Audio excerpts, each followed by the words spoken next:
Thank you, Paula. What a great way to start. Welcome, everyone, to the Sunday service of the Unitarian Universalist Fellowship of San Miguel de Allende. I'm Susan MacDonnell. Oops, nope, let me say that in Spanish first. Bienvenidos todos al servicio dominical de los Unitarios Universalistas de San Miguel de Allende. I'm Susan MacDonnell, and I will be our service leader today. Yo soy Susan MacDonnell y voy a servir como líder de servicio esta mañana. We're always happy to be together, and this despite the heat. Estamos felices de estar juntos ahora, a pesar el calor. This is a place where we can bring our whole selves and be accepted just as well. Okay, we'll leave that. Heart attack and all. This is a place we can bring our whole selves and be accepted just as we are with love and friendship.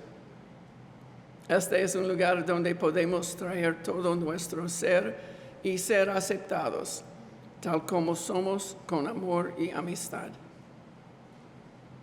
After the service, those on Zoom are invited to stay connected and visit with others in the main room for discussion. If you're visiting on Zoom, you can type your name, how you heard of us, and where you're from into the chat box so others can greet you personally later. Those with us at the Aldea, join us for coffee and snacks at the back of the room there. And then just take your coffee and explore the table over there with information about the fellowship. I haven't gotten any cards for visitors yet, but if there are some here, Deanna's coming with a couple.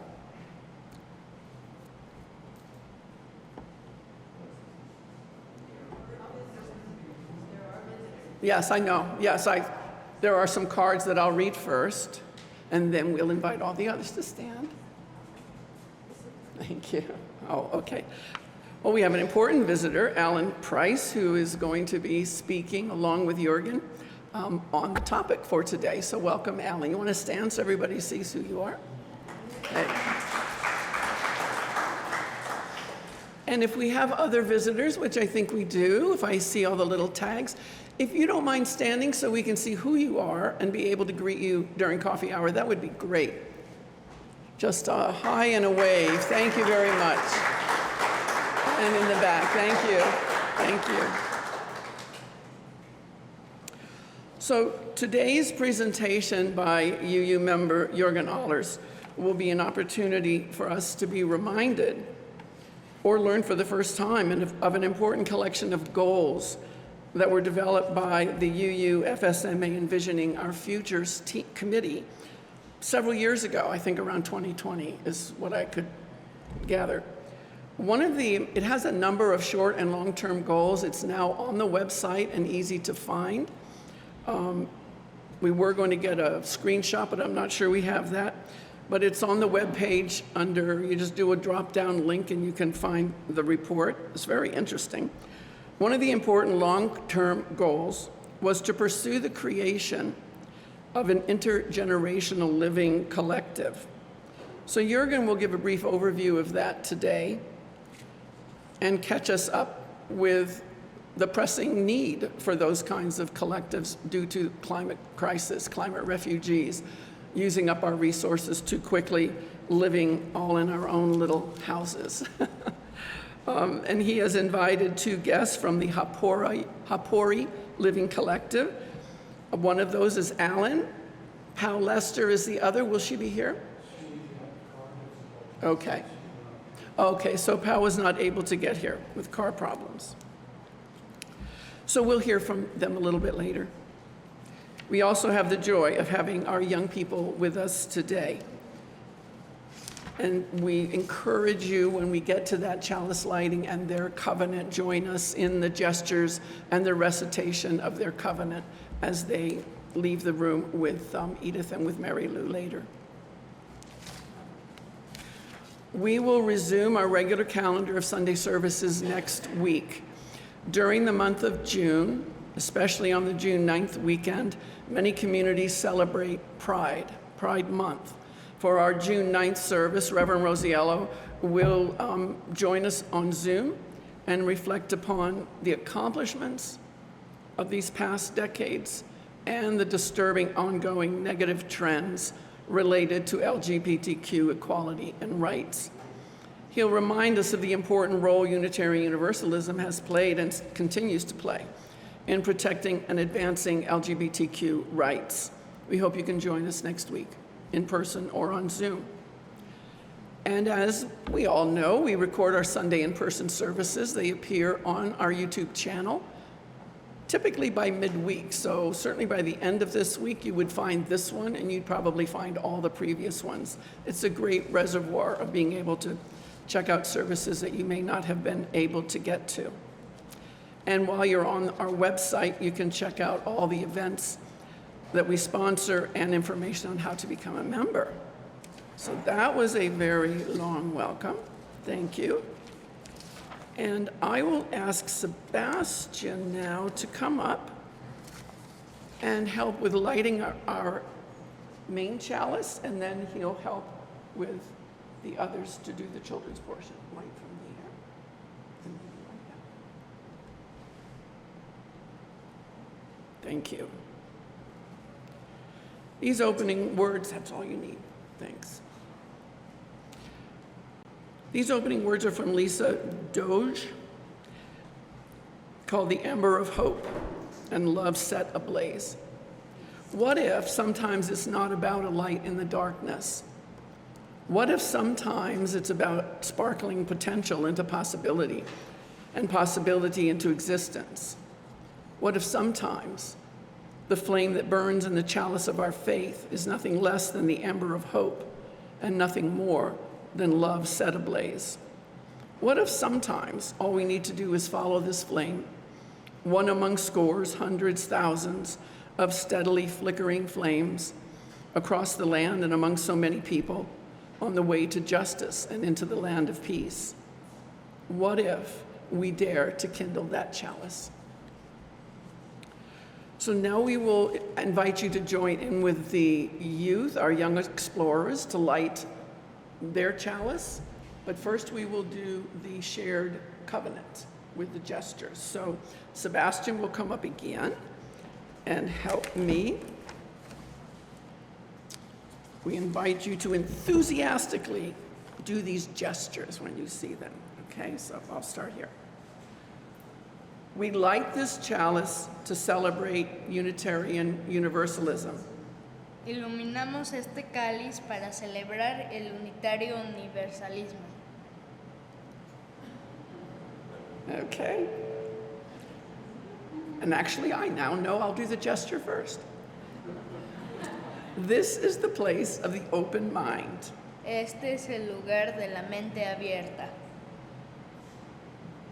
Yes, la mente abierta. This is the place of the helping hands. Este es el lugar de las manos que ayudan. This is the place of the loving heart. Este es el lugar del corazón amoroso. Together we care for each other, for the earth, and we work for friendship and peace in our world. Juntos nos cuidamos unos a otros. Cuidamos la tierra y trabajamos por la amistad y la paz en nuestro mundo. Beautiful. Thank you. Now,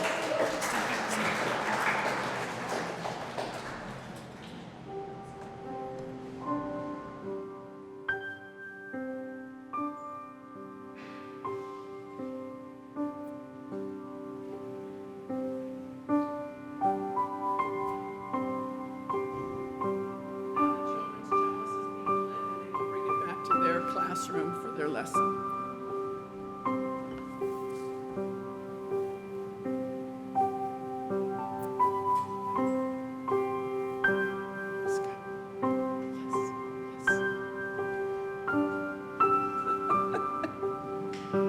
Be brave.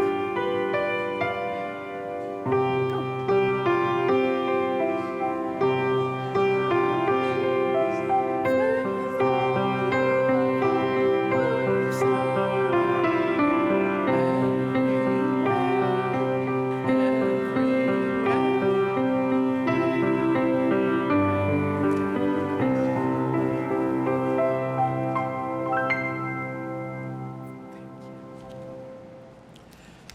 Now I invite all of you to stand and if you can and you're able, and join in hymn number 346, Come Sing a Song with Me.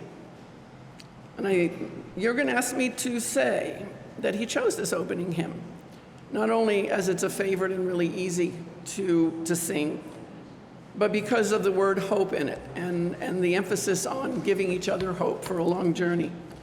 At the end, would you stay standing for the covenant?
So I can't see the screen. Are the words there for our covenant?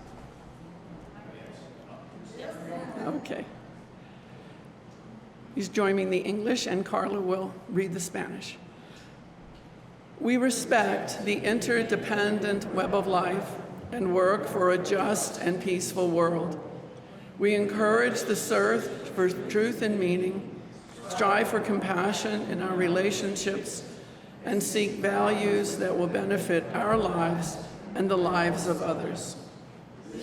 Our covenant. Respetamos todos los estilos de vida dentro de su red interdependiente y trabajamos por un mundo justo y pacífico. Alentamos la búsqueda de la verdad y la comprensión total. Nos esforzamos por mantener compasión en nuestras relaciones y buscamos valores que beneficien nuestras vidas y las vidas de los demás. Este es nuestro convenio. Thank you.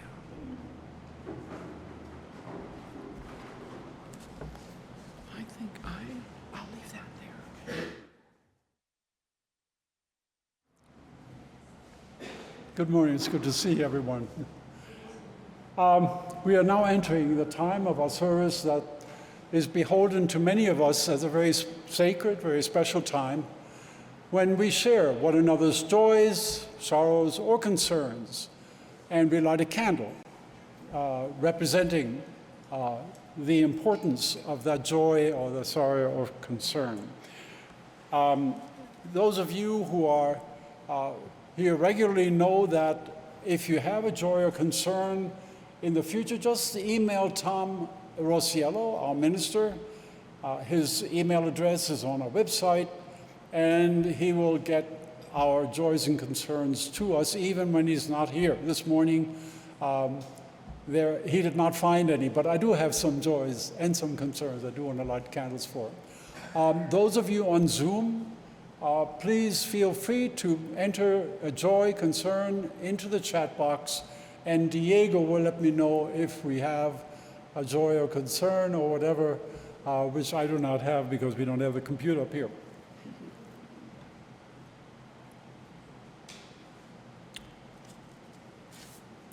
We have some joyful candles to light.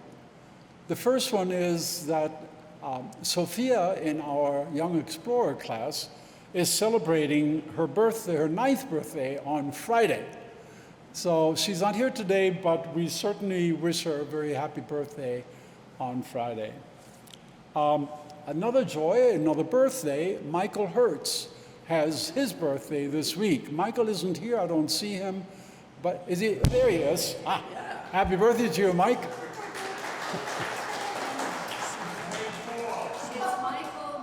On the 4th, and how old are you going to be? 80. That's it. His was earlier. We're talking about Michael Murphy's today. Michael Murphy. Oh, okay. I had heard it was Michael Hertz. That's what I wrote down. I'm sorry. Well, it's Michael Murphy's as well. Michael Murphy. Michael Murphy is not with us. He may be zooming in because he's sharing some company with Wyman. Wyman, who, as you know, is here. He's got Parkinson's disease, and the care team has been wonderful in helping both Myra and Wyman. That's where Michael is celebrating his birthday with them, I guess. We have another birthday, and namely Rebecca Rod. Her birthday is, Rebecca is right there. So her birthday is on Wednesday. Happy birthday, Rebecca. It's great. We'll get a chance to chat with you afterwards. As every week now, we've been lighting a candle for in our 3rd year, the blue, and we don't have the yellow ribbon, but next week we will have the yellow ribbon representing the deep pain and loss suffered on both sides of the Russian-Ukrainian war. Our hearts go out to all the people whose lives have been profoundly touched by this horrible, unprovoked war. Right alongside, unfortunately, we have to light another candle of another war, namely the war between Israel, Hamas, and the Palestinian people. Unfortunately, war is not the answer, and yet somehow we humans cannot get to that point where we find resolutions that do not involve bombing and killing. A final candle we will light for those joys or concerns that lie deep within our hearts but have not been shared verbally.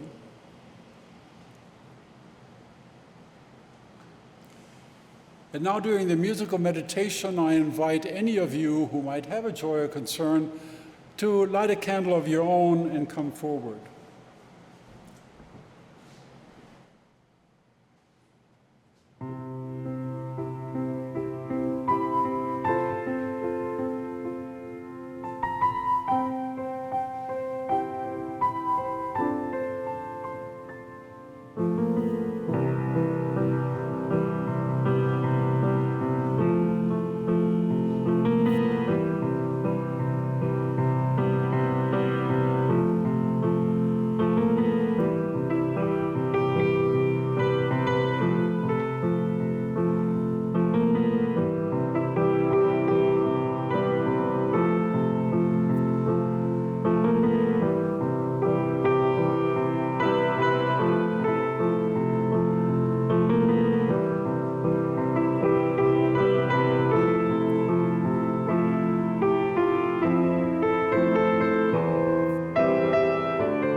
If you will join me in the responsive reading, it's actually found on page or number 657, but I think you'll find it on the screen. I will begin and you will read the green italics. Some beliefs are like walled gardens. They encourage exclusiveness and the feeling of especially privileged.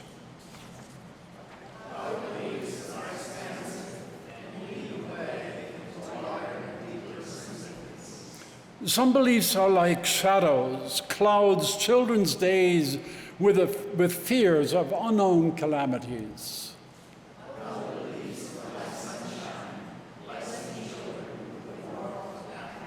Some beliefs are divisive, separating the saved from the unsaved, friends from enemies.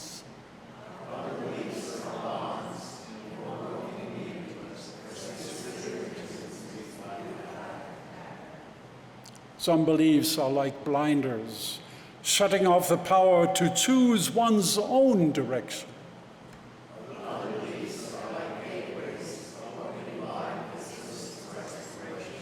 Some beliefs weaken a person's sense of selfhood.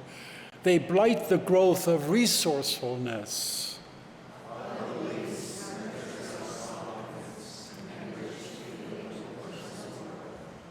Some beliefs are like the body of death, impotent in a changing world.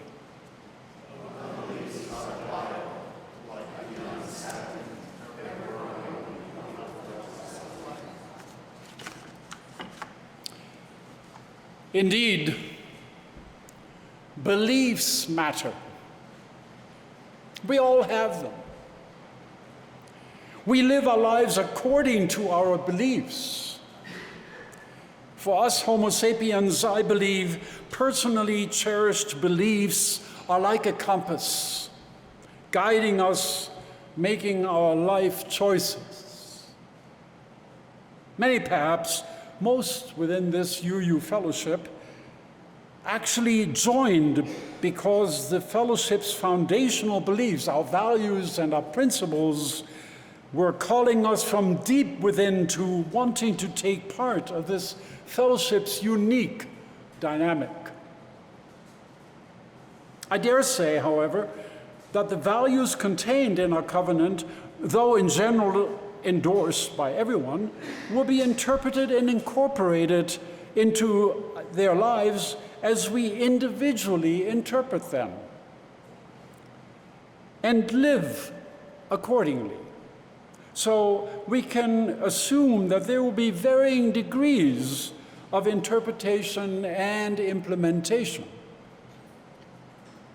Now, allow me just a short detour from this morning's topic. As Susan already indicated, I want to say a few words about the special committee that was appointed about 4 years ago, yes, just prior to the pandemic, by selecting a few leaders across the spectrum of our fellowship, not exactly a motley crew, to come together and to envision in what we might possibly do and achieve in the coming years. So I want to just share with you a few of the things that have already been accomplished or are in the process of accomplishing. Now, if you haven't read that report, it's called Envisioning Our Future. I would invite you to seek out our website, UUFSMA.org, and at the top bar, you will see toward the right, More. Under that heading, More, scroll down and you'll see Envisioning Our Future.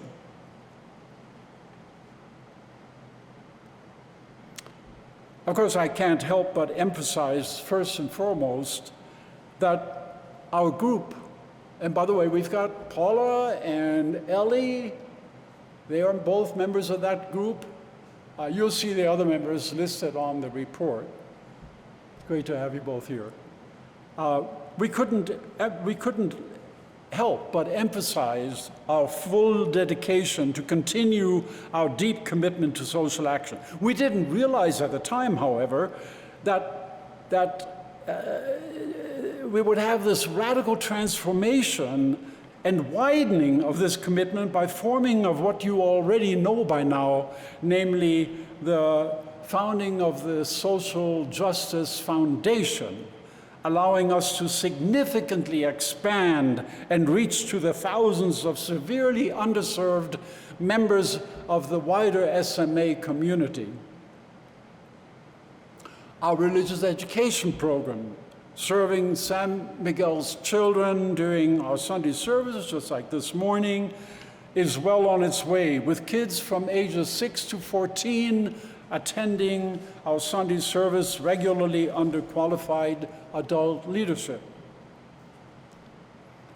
Increasingly, as you've seen over the last several months, we're incorporating bilingual elements into our Sunday services, and with that intention in mind, our ministry in residence program under the capable guidance of the Committee on Ministry is well on its way toward realization. This intentional reach, by the way, will, among others, yearning for a more liberal spiritual community, focus on those identifying as LGBTQ. We're also well on our way to networking with other UU congregations, as well as, for instance, you already know that we are having this very wonderful fraternal relationship with the UU Fellowship in Monmouth County, New Jersey, under the guidance of Reverend Craig Rubano. These are just a few of the visions that the committee recommended and envisioned. But this morning, I would like for us to focus on one of the last listed, but certainly not least, bold vision, namely the formation of an intentional, intergenerational, intercultural, I know it's a mouthful, intercultural living collective right here in San Miguel, primarily based on the beliefs contained in our covenant.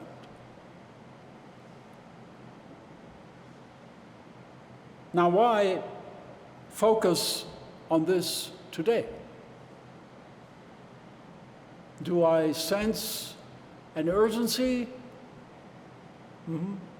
Absolutely. I think you catch my drift. Let me be clear, however, that I'm not suggesting that everyone sensed this urgency to consider a radical transformation lifestyle shift. After all, we've all grown up within the established middle-class norms, i.e., being quite comfortable of within our individual independent form of living. In fact, I would dare say that our initial reaction upon considering such an alternative might go something like, oh, please, please, don't rock my comfortable boat. But yes, I would argue there is definitely a sense of urgency, not to mention the potential for a more creative, a more enriching life that could spring forth by living collectively with folk who share a common yearning for something more. I'm sure you all remember Al Gore's An Inconvenient Truth. That was almost 20 years ago. It was alarming then, but today it seems much more alarming. Only a few years later, the Stockholm Environmental Institute released a report stating that if everyone on the planet were to follow the American consumptive individual lifestyle, there would have to be 5 planet Earths to accommodate and sustain them. 5. Right here in San Miguel, we're all too aware of the increasing diminishment of natural resources. And yet, more and more of individually based housing developments continue to sprawl relentlessly, completely ignoring the blatant, blaring writing on the wall.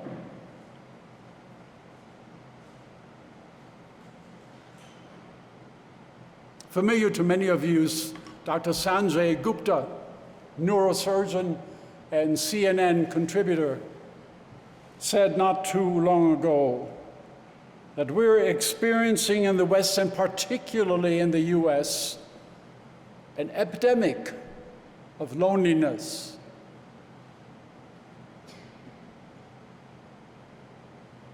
So, what would an alternative, fresh, more creative, collective lifestyle look like?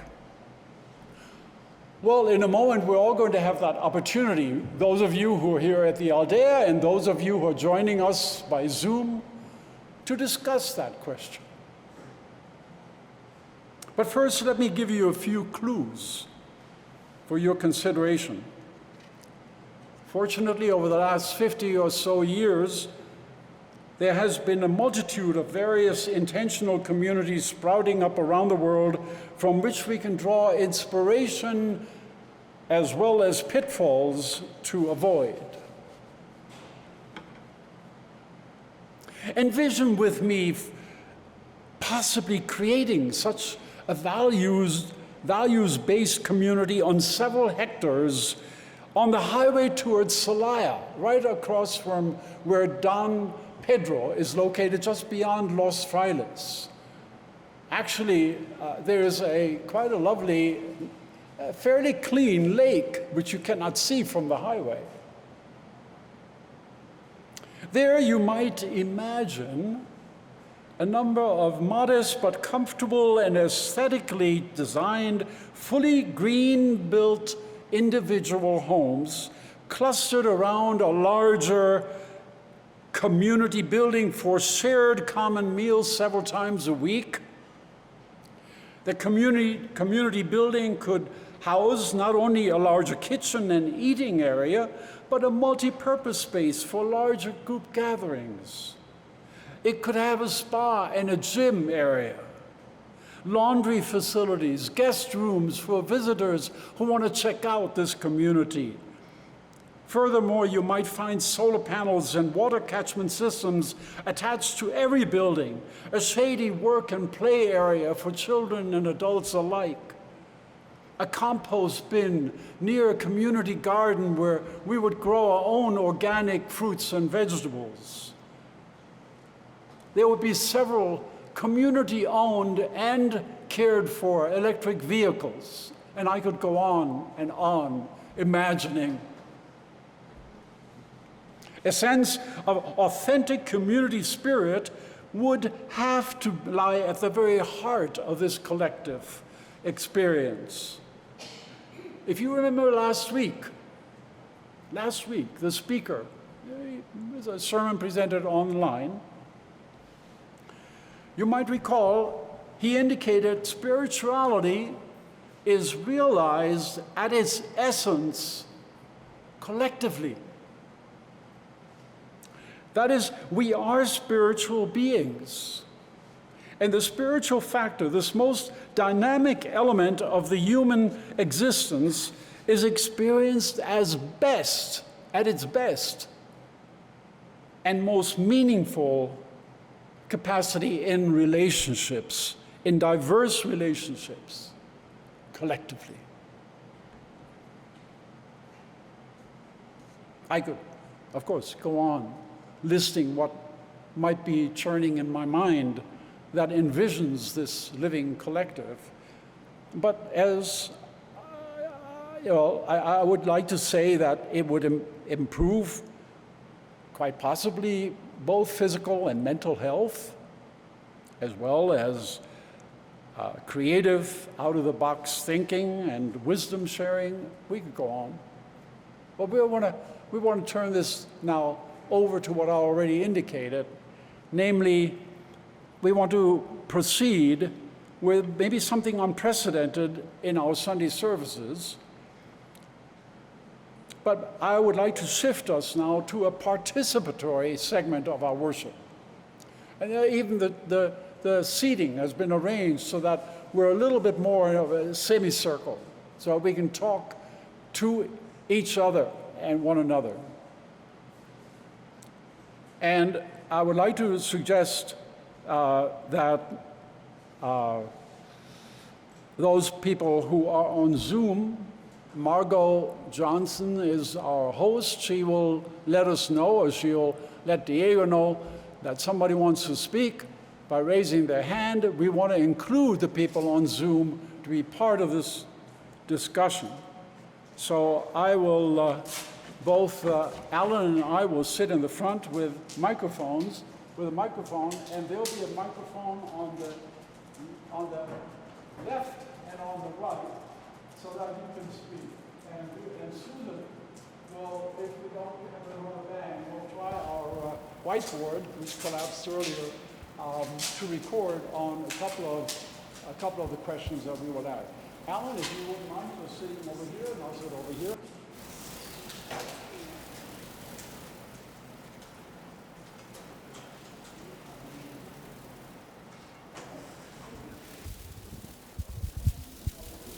So we're very fortunate.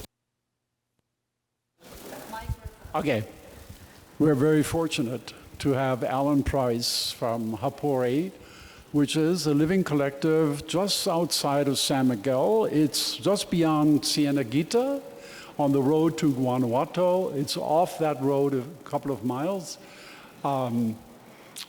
Valdemar and I visited with Allan and with Paul. Unfortunately, Pauline couldn't make it this morning, as I already said, because there was some car difficulties and she had a baby in the car. So she decided it's best not to take any risks. So Allan will stand in as well for the questions that I had for Paul and respond. So he'll be here to respond to questions I will pose, but also questions you might want to pose. It's a living collective that's about 2.5 years old or 3 years old? Just over 3 years is foundation, but the first house was built just at the beginning of last year. Okay. All right. And it's someplace you might want to visit.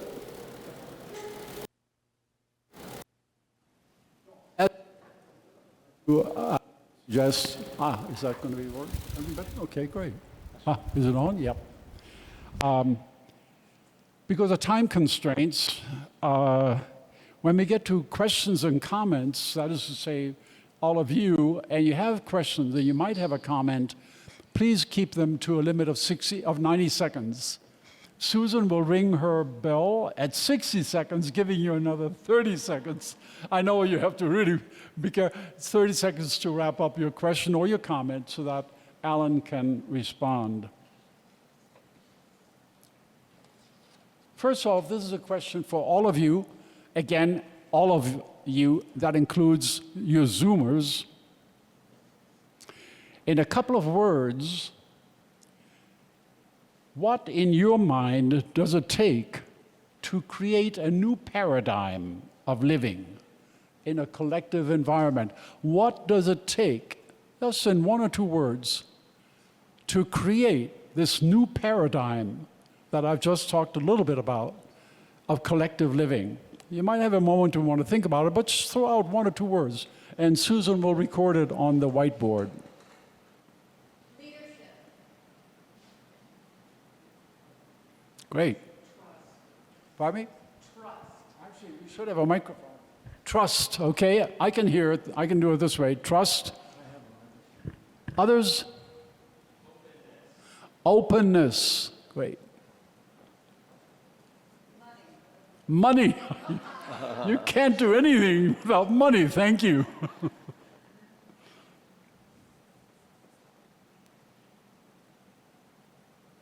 Shared values? Shared values. Thank you. One of the UU principles, democratic process. Democratic process. Yeah, one of our principles. Humility. Humility. Humility. Wow, that's important. Let me add to that. I think that's very important what Doug just said. Adaptability, flexibility.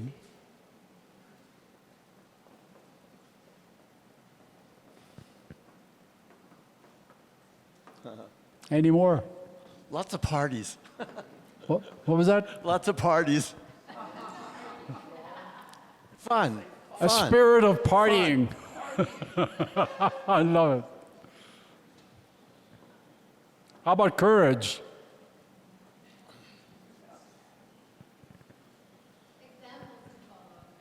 Examples to follow? Is that what I heard? Okay. Thank you. How about imagination and creativity?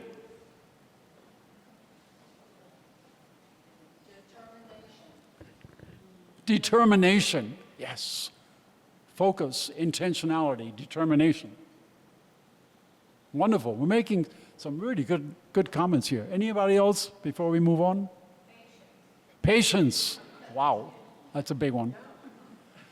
Patience with your impatience. How about that? Honesty, is that what I heard? Trust is up there, but not honesty. Honesty, okay. Thank you.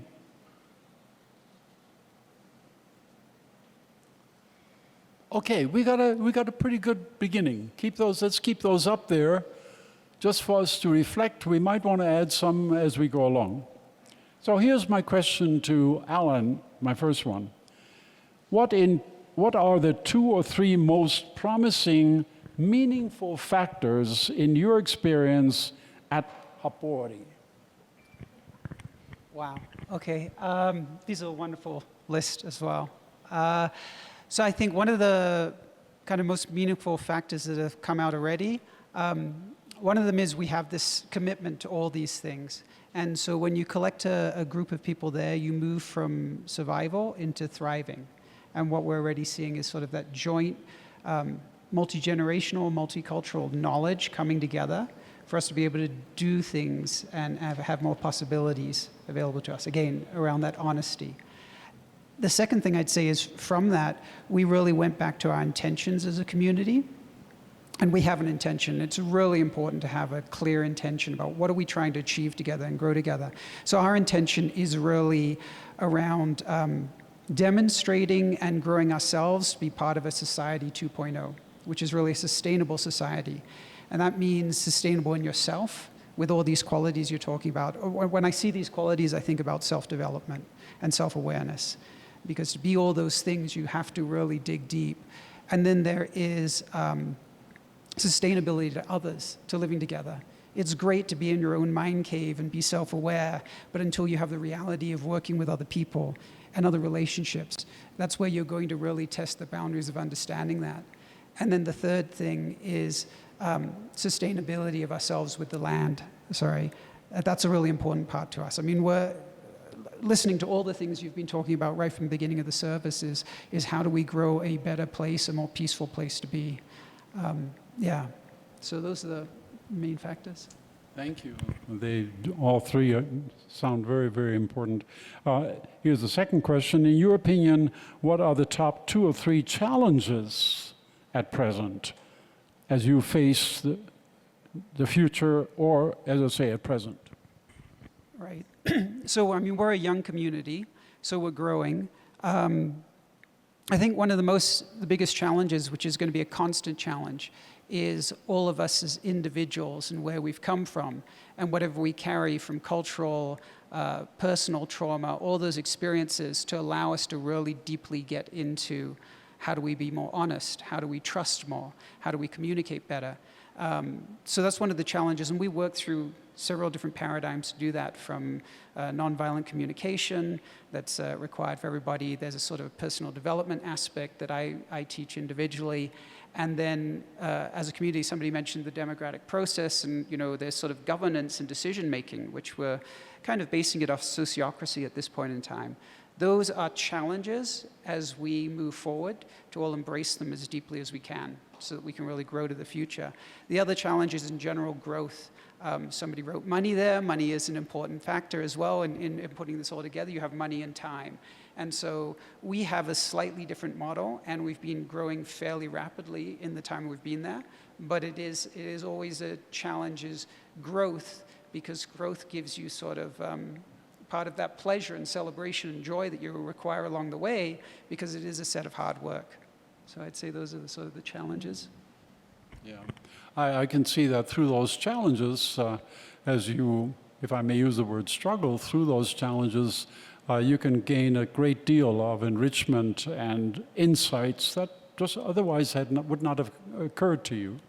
So challenges can be, well, you know, the Chinese have a word, and I almost wore a shirt today suggesting it. The Chinese have a word for crisis. Now, crisis is not necessarily a challenge, but it could be. And many of you know that that word is a combination of two words. Crisis in Chinese is danger and opportunity fused into one word, into one concept. So that challenges can actually be opportunities for growth and for new insights and for further relationship deepening and so forth. So now it's your turn. And people, let me also remind, I cannot see the, I don't know that we have the members of our Zoomers on, we don't have it on the screen, I just looked at it. If there's anybody on Zoom who wants to, at this point, contribute either a question or comment, please do so by raising your hand, or here, of course, raising your hand, and we'll get a mic to you. You have that 90 seconds period. Who would like to ask a question? Anything on your mind or a comment you'd like to make? Do you think it's a great idea that we're exploring, or whatever? Whatever's on your mind. Here's your opportunity. We got two mics, right? One Allan, Stan has, and that's it? Okay. Stan, come on toward the middle. So come on up here so that people can see you. I know we're not used to discussing in the context of worship, so this is a whole new thing. But think if you might have a question or comment, Margo. I guess I'm asking the question on behalf of Allan. I've been to our party, and I did a day long there with Pau, and we did the kiva and practices. It was really wonderful. It was at the very beginning. But I guess for the people that are not familiar with a pori, can you maybe explain a little bit how it's structured, how many individual lots there are, how many of them are still available, what are the criteria that someone would need to meet to be able to buy one of those properties and develop, something like that? Right. So first, the name Hapori is actually a Maori word, meaning about the people. And so, it started with Mike and Pau, who acquired some land within another development. There is an Aguilar Real eco-village around us. But within that, we've got about a quarter of that land, and we've got a social development within that as well, which I think is an advantage, because now we have to describe exactly how we're different than just another eco-village, which is really about our purpose and our intention and how we're moving together. So within our group, what we do is we have individual houses, and you purchase your own house, but you're also purchasing part of the common areas, which sounds a lot like a condo or a strata, but the reality is we actually work together and create our own rules and agreements together. So there's a very tight social fabric. There were about 12 total lots in the original Hapori, of which you could build a couple houses on. What we do is when we build is the land informs us as to where we can build on the land and what we can build on the land. So we don't tear down any large trees. But we're doing a lot of permaculture there as well, so that the water is retained. And if anybody's been to Tukun, that's sort of an example of where we're going in the next few years. We've also expanded slightly so that we have 4 more lots coming as well to grow our community. So in order to get involved with it, it'd be to we have our website at hapori.com.mx and take a look there and start talking to Pau as far as those pieces. Now, did I cover all the questions? I'm not sure. There are some criteria. Right, the criteria. Really, so there are no particular criteria. I mean, we're setting ourselves up as a multi-generational, multicultural community, where English and Spanish will be spoken there. Equally, you don't have to speak Spanish there initially to get in there, or you don't need to speak English, but it's great to learn both languages which are spoken there. And as far as individuals, we do have an intake process. As somebody said, there's sort of the shared values, and that's an important part. You know, are we sharing the intention we have, the desire to be open, and the desire to grow and change, and also respect the land in that way. So those are sort of, there's an interview process of coming in there.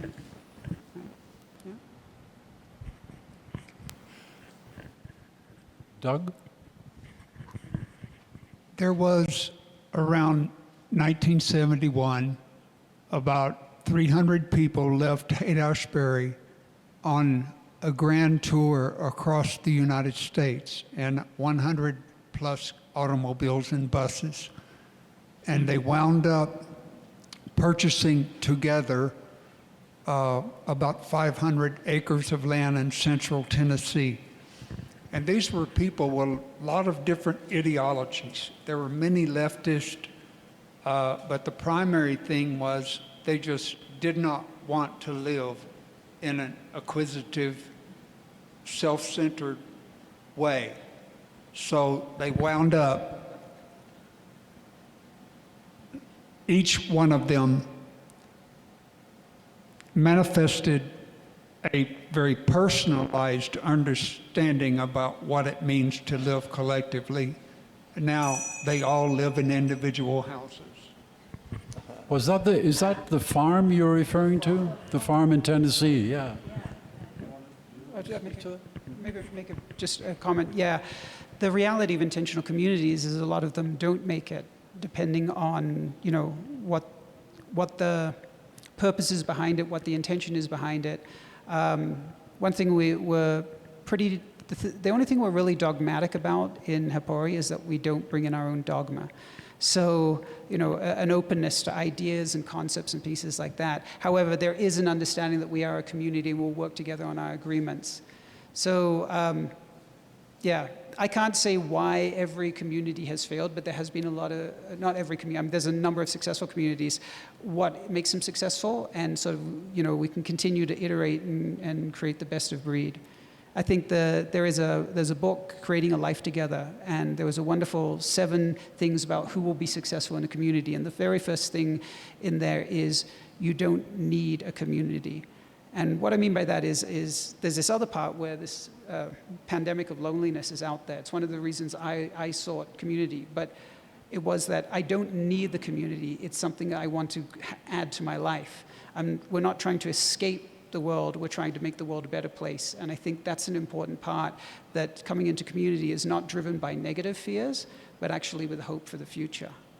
Right? And I can't comment what exactly happened at the farm. I don't know the details. Anybody else? We have somebody on Zoom. You need to.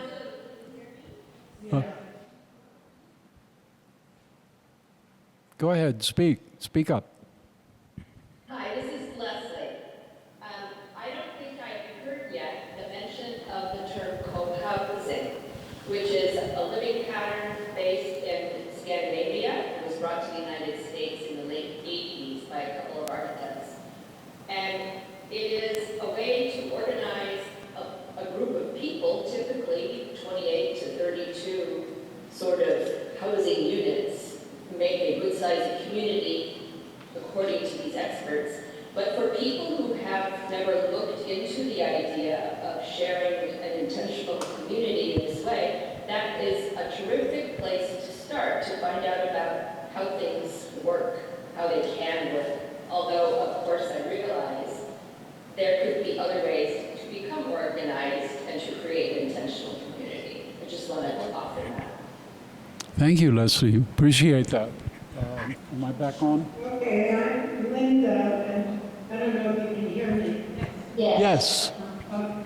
Okay, I have 2 questions for Allan. One was, how did you attract potential residents or participants? And the other is, what are the current demographics of the community? And like Leslie, I've been investigating co-housing since the 80s. And one of the challenges, I think, and I don't know if it's been a challenge in your community, is the decision-making, the communal decision-making, which can be challenging. So, 2 questions. What are the demographics? How did you attract the people? And I guess the third one, how is the communal decision-making working? Right. Okay.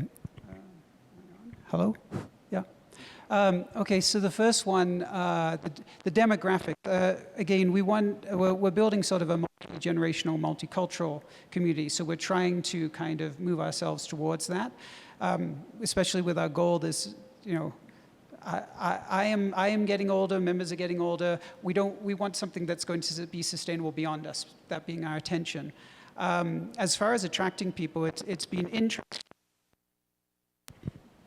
Trying to get both things in there, because money is a part of it, so somebody needs to be able to buy, but we're looking at other ways that we can have investors actually invest and allow people to come live there, because otherwise sort of the pool of people you're attracting does get smaller. You're sort of narrowing the bands all around. So how is it we grow is we have a number of different groups that we work with, a number of different people we talk with in order to kind of provide both the ability for us to grow from a physical standpoint and build our buildings, but also grow spiritually in how we want the people to come in there.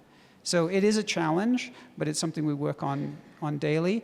As far as the decision making, I think it's a work in progress because it's going to evolve as the community evolves as well. But personally, I'm moving a little less away from consensus into the term consent, which is a sort of different way to looking around it. Is what am I willing to live with, as opposed to consensus driving to somebody's thought and purpose. And that's sort of the basis around sociocracy and governance and decision-making and how people self-organize, which I'm a big fan of right now.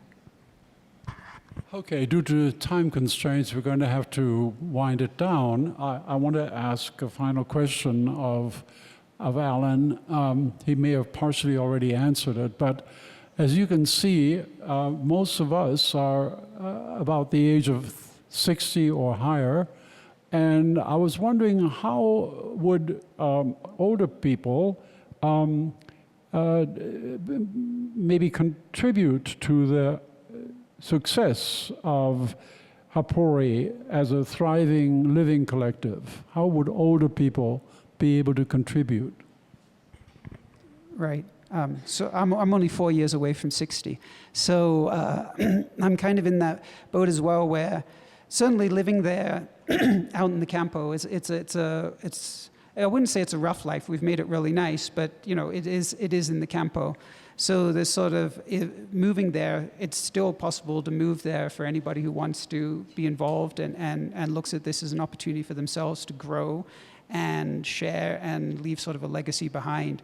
The other sides of it are, as a community, one of our commitments to this building a new society is how do we share that with the rest of the world. So we are becoming more and more vocal and open about how we share some of the techniques we're using, whether it's sociocracy, whether it's nonviolent communication, and anybody can get involved in that. We often hold workshops or have groups. We're starting up an NVC practice group as well for people to really get into that type of communication. And I think that in itself helps grow the community and awareness of the community. And then the third thing, as you alluded to, I mean, we're happy to definitely find out anybody who wants to invest in the community themselves and take a look and want to help grow, a potential for the future. That would be helpful as well. So many different avenues. Definitely come talk to us. So what is the age range right now, the youngest and the oldest? The youngest is 7 months old. So he's Andy is the first indigenous Haporian. And Pau and Mike are in their 40s. Scott and Ann are in their late 50s, 60s. I'm in my late 50s. We have some people moving in who are in their 30s who also probably, we're looking at some other families who might be moving in there. So it's definitely starting to reach the kind of demographic we want. Well, I think I'm speaking for many people gathered here this morning that older people have accumulated a great deal of experience and wisdom and also energy to grandparent. In other words, something that younger middle-aged people, I know that when I was in my 40s and 50s or even earlier, raising kids, my focus was very different from the focus I would have now on my grandchildren. And so I think that older people can contribute skills, insights, experiences, a great deal of love, and vice versa. Of course, it could be received and given back from the younger, and particularly the babies or the young spouters that come up in the world. Well, thank you very much. Now, finally, I want to just say, at conclusion, that this service was intended to plant a seed in your mind, a seed, and for that seed to grow. So we want input, both from you here at the Aldea as well as online. So we have a small green ceramic bowl with pumpkin seeds on the cookie table, and another one on the coffee platform, a little bowl with pumpkin seeds. If you feel that you would like to see maybe the board appoint a task force to explore the possibilities of a living collective in San Miguel sponsored under the UUU umbrella and its values, then take one of the seeds. Now, please don't use them as a snack. I mean, you can use a seed if you want to snack it. I think there are plenty of them there, but it's primarily to cast a vote. Then as you exit the sala, Susan will stand with a little bit larger ceramic bowl collecting that seed. That seed would be a yes vote. For those of you who are on Zoom, just put in the chat box, yes. If you want an exclamation point, that's fine. But put in yes if you would like us to pursue this further, maybe by the establishment of a task force and ultimately the development of something like what I proposed. I think we're at that point. Susan, we can. Yep, we're at the next point. Thank you. Thank you very much. Thank you.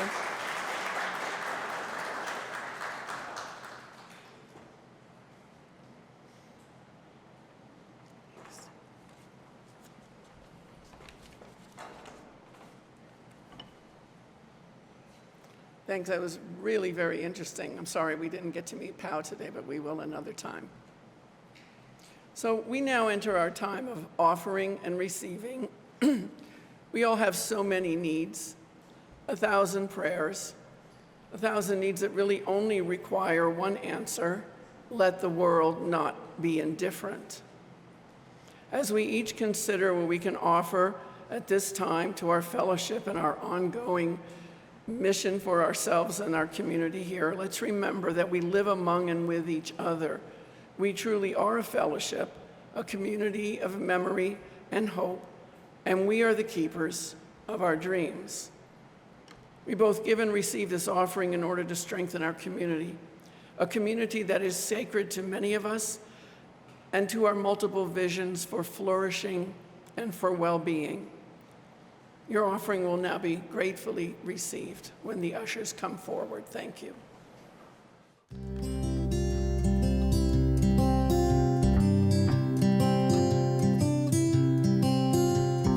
Inch by inch, row by row, gonna make this garden grow. All it takes is a rake and a hoe and a piece of fertile ground. Inch by inch, row by row, someone bless these seeds I sow. Someone warm them from below till the rain come tumbling down. Pulling weeds, picking stones, we are made of dreams and bones. Feel the need to grow my own, for the time is close at hand. grain for grain, sun and rain, find my way in nature's chain, tune my body and my brain to the music of the land. Inch by inch, row by row, inch by inch, row by row, gonna make this garden grow. All it takes is a rake and a hoe and a piece of fertile ground. Inch by inch, row by row, someone bless these seeds I sow. Someone warn them from below till the rain comes tumbling down.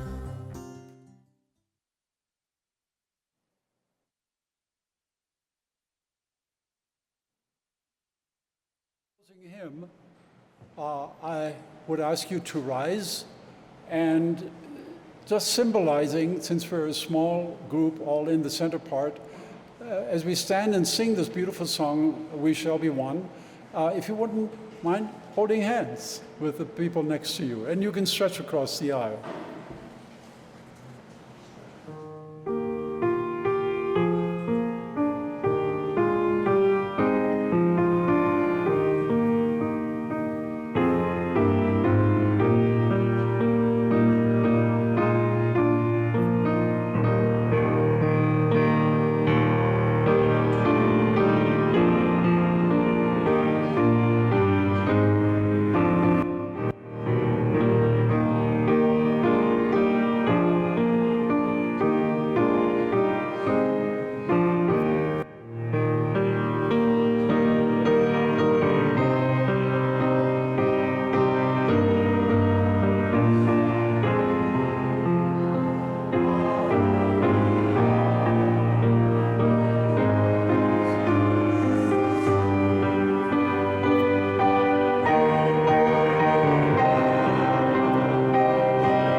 So in the spirit of our planting our seeds, I want to leave with you a beautiful Gaelic benediction that has meant a lot to me over the years, and please remain seated during the postlude, which is a follow-up of this benediction. Deep peace of the running wave to you, deep peace of the flowing air to you, deep peace of the quiet earth to you, deep peace of the shining stars to you, deep peace of the infinite peace to you.